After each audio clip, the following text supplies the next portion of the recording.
ngase Sri Sri Govindaji Temple ge athubagi oiba mifam ama temple asida pangthokre mifam aduda hana pangthokani haina tawramba meeting adu lakliba jun gi tang taret thangja numita pangthoklagani haina waref nakre haina temple asige thomi amana fongdorakli thangja numiki mifam asida Manipur da lairiba ima iben ahal laman singna matam chana lakpiduna saruk yabiu haina thomi asina makhata na fongtokki hana lairamba ing tappa irang thoktaba Manipur ma phajaba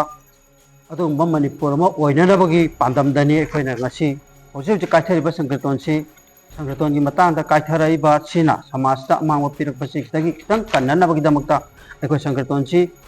achumba ma haidi oja guru singna thamamba parampara du ngangna achumba ma chatnanabagi damakta ekhoina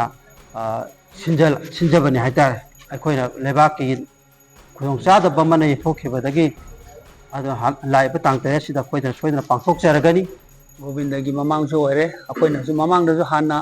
मसी लोइनबा high घरबा लोइ घरबा ngaतनी इनौ नौना ngasi अखोइगी mummy TV की मफमदा अखोइना हाइजरिबा सिदी हेक नहान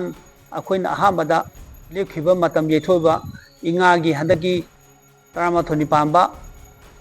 अखोइगी थांजा तांगतरे सिदा लेपिबा सिदैदा बातोन फंगबा फंगदबा थिबिदबा बातोन हानसु ससबा लोइग्रबनी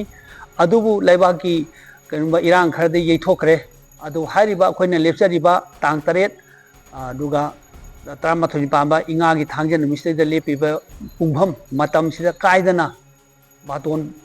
अताब खुदिमक्से लोइनबा लेंबिरकनी संगीतोंबु नुसिबिबा इचेचन अदुगा भक्त वैष्णव अताब सिंसु लेंबिरउ हाइना अखोइ mummy TV की खुदांग कोइना भक्ति का लोइनना